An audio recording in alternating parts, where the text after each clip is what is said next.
Hello and welcome to the Liturgy Desk. Today we're answering a strange question.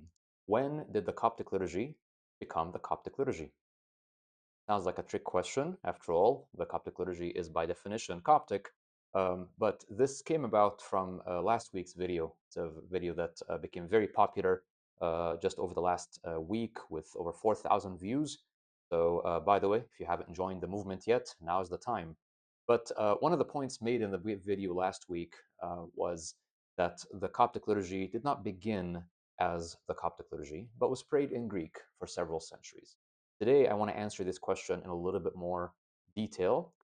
Stay with me, and we'll walk you through this in about 10 or 15 minutes, just describing how the Coptic liturgy came to be translated to Coptic, when did this take place, and in what form and in what context did this take place.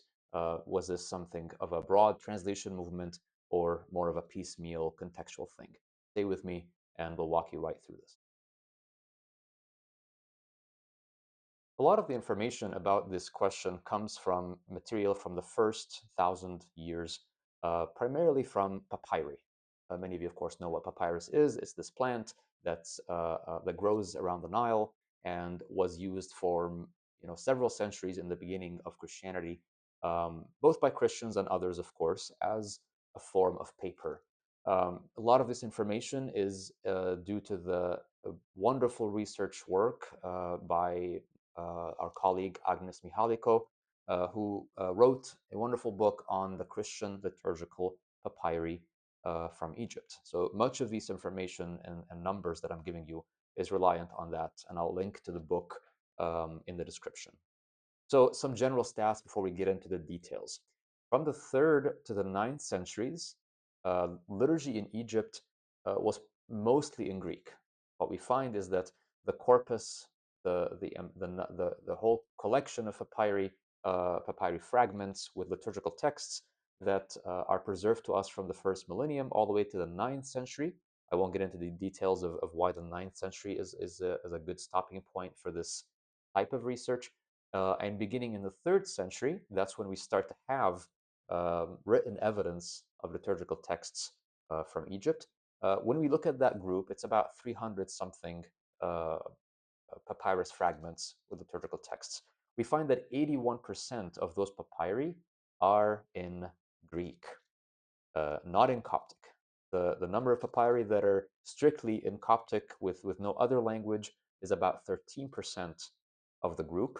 And then you have a small fraction that about 5% that are bilingual, Greek Coptic, and even a much smaller, I think it's just one papyrus fragment that contains Greek and Latin together.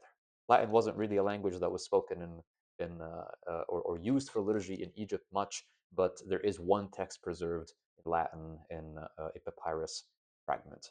So what that means is that the majority of liturgical texts that we have from the first millennium, again from 3rd to the 9th centuries, contain Greek texts. And those texts are a variety of types of liturgical texts, whether they are prayers, usually pronounced or recited by the priest or bishop, whether they are hymns chanted by choirs, cantors, or even the congregation, or deacon responses pronounced by the deacon in the course of the liturgy. This idea that Greek was so much more prevalent is just in line with the prevalence of Greek in Egypt generally. Greek was the official language since before Christianity, of course. It was also the language in which Christianity was preached in Egypt. The scriptures, the New Testament, arrived in Egypt in Greek. Hymns were in Greek. Obviously, the patristic writings and homilies and so forth were also in Greek. And just in terms of daily life, commerce, administration, politics, all of that was taking place in Greek.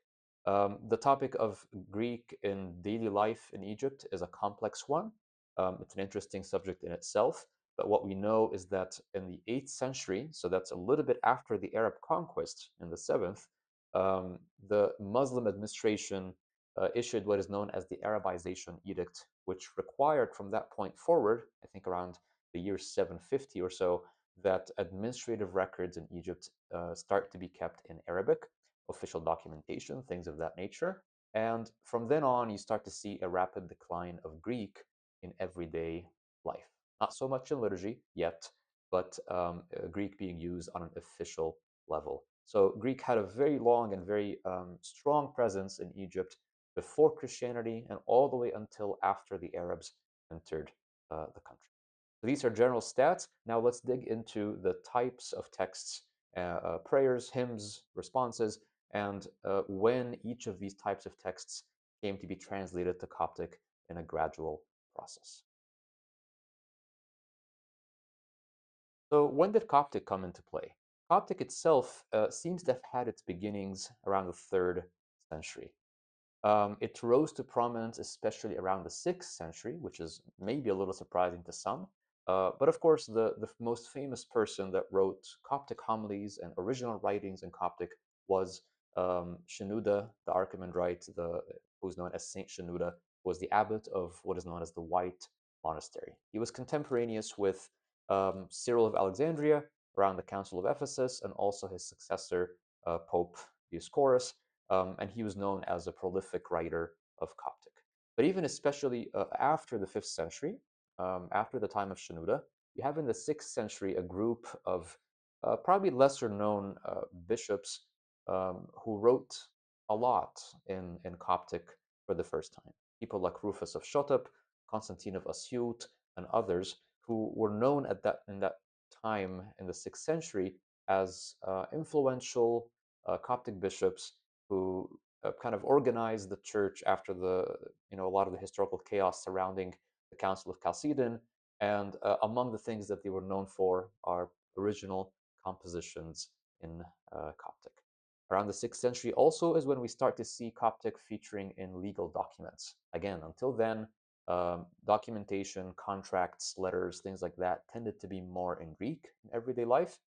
Starting the 6th century, you start to see Coptic enter the picture. So what we get from that is that Coptic began about 300 years prior, but didn't really gain a foothold in official writings and in daily life um, until the 6th century. Of course, people spoke it, and depending where you were in Egypt and who the person was, almost everybody had some facility with Greek, even if it's very minimal, but maybe spoke Coptic more comfortably, especially at home. But we're talking here in terms of written documentation, literature on the one hand, and also legal documents and contracts. So its ecclesiastical flourishing was around the 5th, 6th century. Theological literature, Greek as a language started to phase out of the country around the 8th century, as we said, but it lingered in ecclesiastical circles, especially around the Patriarchate. And even in the 8th, 9th century, um, popes of Alexandria were still, at least ideally, expected to know Greek rather well. And some of them, in fact, did use it in writings and letters quite a bit. So that kind of gives you an idea generally, not in liturgy, but in terms of daily life and in ecclesiastical literature, of the relationship between Coptic and Greek. So the question now for us is this transition from Greek to Coptic in terms of liturgy, liturgical language. And we want to answer this question with a bit more detail. What was this translation movement like? When did it take place? And where?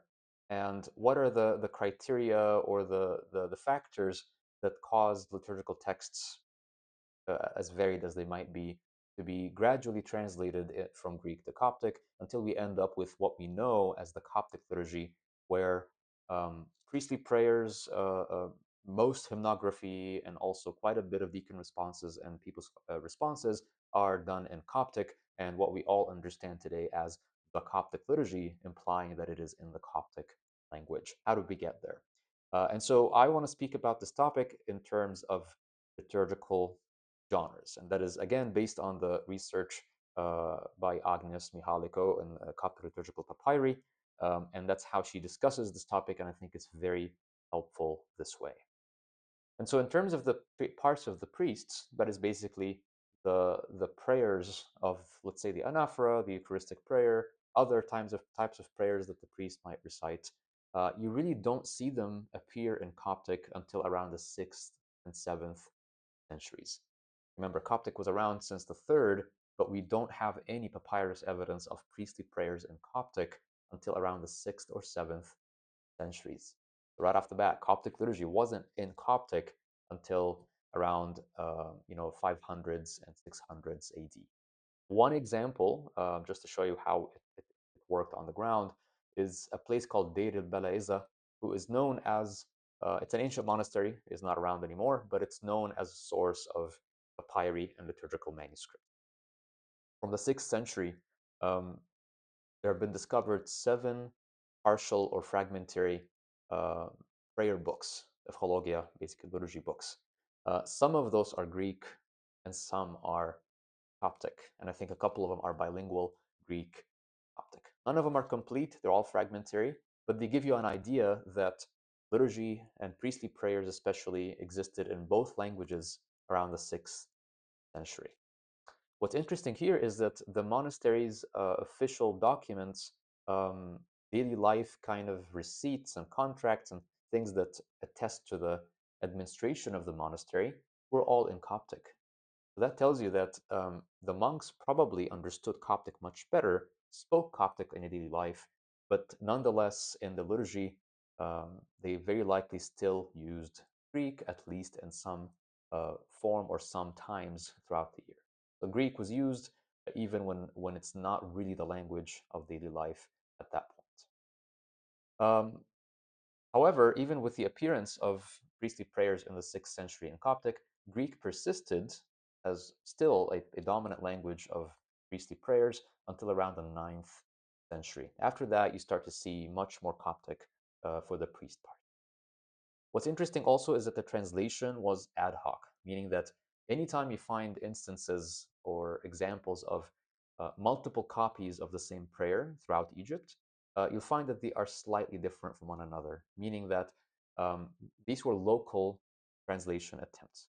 They'll had the Greek text in different parts of Egypt of a single prayer, and they might translate it on their own into Coptic. It's not an official um, formalized translation movement where an authorized translation is being sent around the entire country and approved as the official translation. These were local attempts.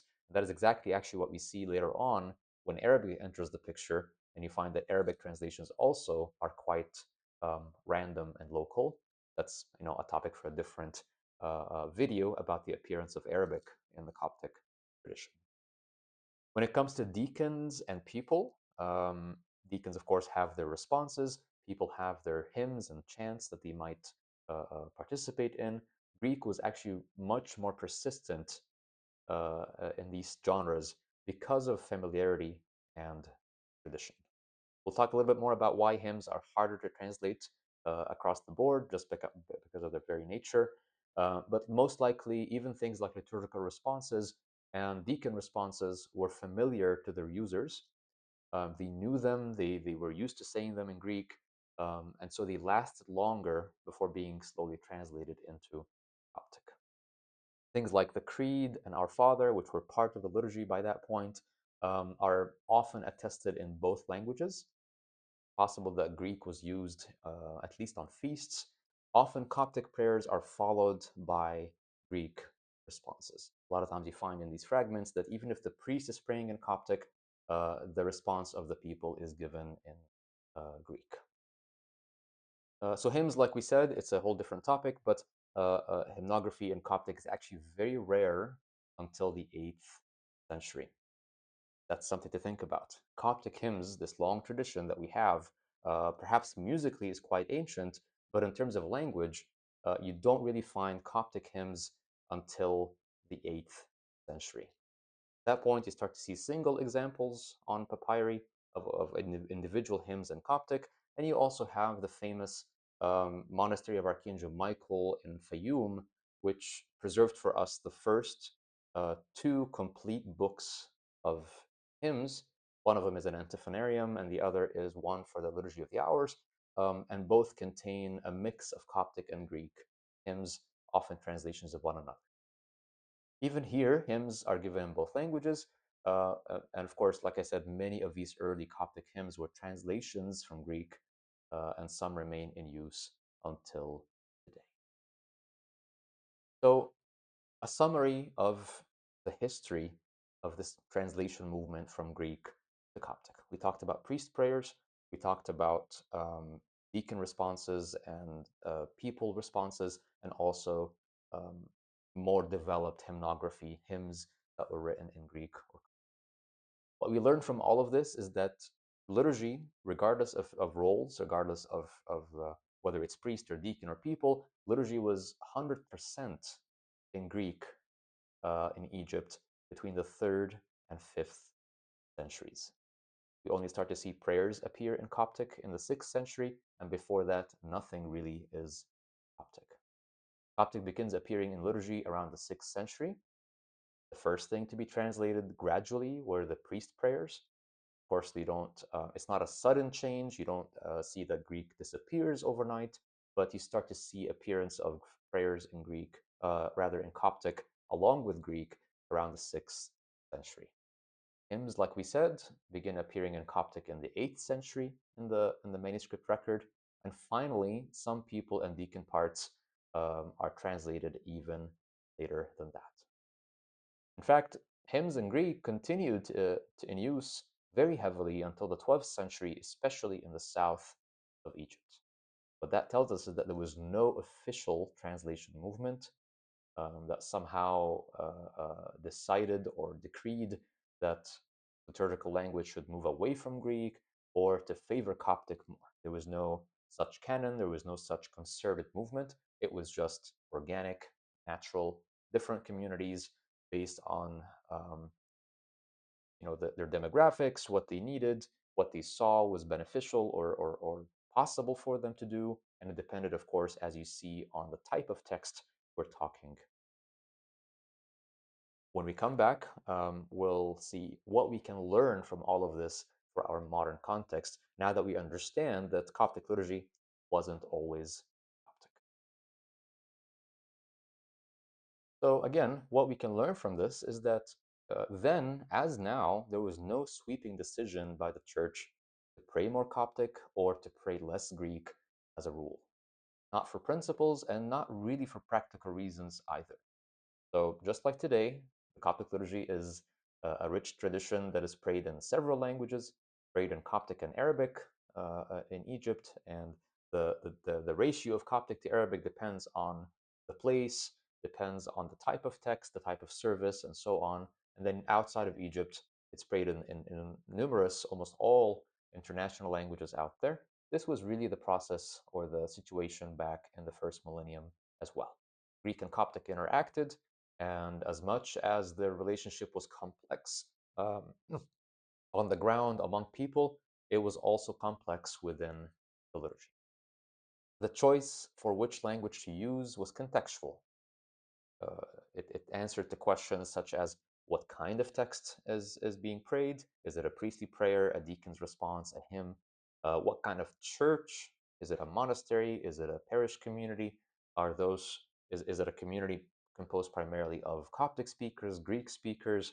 What was their comfort level listening to, let's say, scripture in Greek, so on and so forth. Where is this community? Are we talking Alexandria, where there is more likely more Greek speakers, or is this a village church somewhere where people spoke Coptic more readily? And it depended who is praying. Let's say a priest with Greek education versus a village priest that knows Coptic more than Greek. And of course, it depended on when. Before the 6th century, nothing really was done in Coptic. It was a very slow process where the church was, in general, communities were slowly catching up to the fact that there are more and more people that need Coptic to understand the liturgy. And then as we go into the 6th, 7th, 8th century, we start to see this transition that we talked about in different paces, depending on whether it is a priestly prayer, a hymn, or a deacon's command. Some factors to kind of end the video with is that comprehension was a particular factor in certain cases. What do I mean by this? Especially, for example, biblical readings, uh, then as now, they are meant to be understood. They are meant to be this instructional, teaching part of the service where people, or the most important part is to or aspect of them is to listen to the readings and to understand them. So in that context, where we're talking about the lectionary or the daily readings, it is more likely that you'll find the readings translated and being proclaimed in Coptic rather than Greek. Less so, for example, for hymns. Hymns are um, kind of appreciated, and the work they do depends more on the music and their appreciation as musical tradition rather than primarily as texts with a message. And so you'll find that hymns, uh, probably one of the slowest categories of liturgical texts to acquire translation or to be translated from Greek to Coptic. Of course, responses of the deacon, responses of the people, short, well-known ancient responses like the Sanctus or the Trisagion remain in Greek even until today.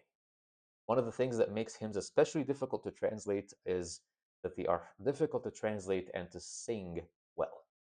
The problem that many of us understand very well, especially outside of Egypt, where translating and chanting hymns in English or in any other modern language is often a very challenging procedure. And the same way it was for the first millennium Copts, who, even if they understood Coptic better, that didn't mean they were easily able to, translate a hymn from Greek and still chant it in translation. Um, Prayers are interesting. They resisted translation until around the 6th century, probably due to tradition and the official character of Greek. Greek gave the church legitimacy. Greek gave the church um, kind of good standing in line with hundreds of years of tradition prior to that, and especially theological tradition. And so prayers even then resisted translation until around the 6th century. But this translation process to Coptic was probably due in part to the spread parishes. When you have a relatively young Christian church with mainly cathedrals and centralized bishops who are highly educated, more likely they will pray in Greek. But as you start to have more and more parishes and local remote areas where finding a priest that can even recite the prayers in Greek, let alone understand them, might be hard, that tends to provide an impetus towards translation to the local language, which is Coptic. So the spread of parishes increased clergy with no Greek knowledge, and due to increased monastic influence after the Arab conquest. After the 7th century, especially the monasteries of Wadi Natrun were renovated and revived, and the number of monks increased, and all of that had an effect of influencing the liturgy, not just in the monasteries, but also in parishes throughout the Nile Valley. Start to get bishops more and more from the monastic world. Um, Monastic liturgy itself becomes this influential, prestigious, highly regarded tradition. And of course, the monasteries from the very inception were centers of Coptic culture. And so that has an effect, of course, on um, encouraging translation to Coptic across the board in the liturgy of Egypt. And that's all for today. So the liturgy of Coptic Christians, Coptic liturgy as we call it, was not always Coptic. It took hundreds of years after Christianity entered Egypt for the liturgy to become Coptic. That began with priestly prayers first, but with things like hymns, it lasted until the 8th, 9th century. And in some cases, with deacon responses and congregational responses, some of them are in Greek until this very day. Coptic liturgy is a unique phenomenon, but it doesn't have to be in the Coptic language. And this, I think, is very informative for our modern day discussions of liturgical language and what is truly authentic about Coptic heritage, whether it's the Coptic language or whether it is something else entirely. See you next time.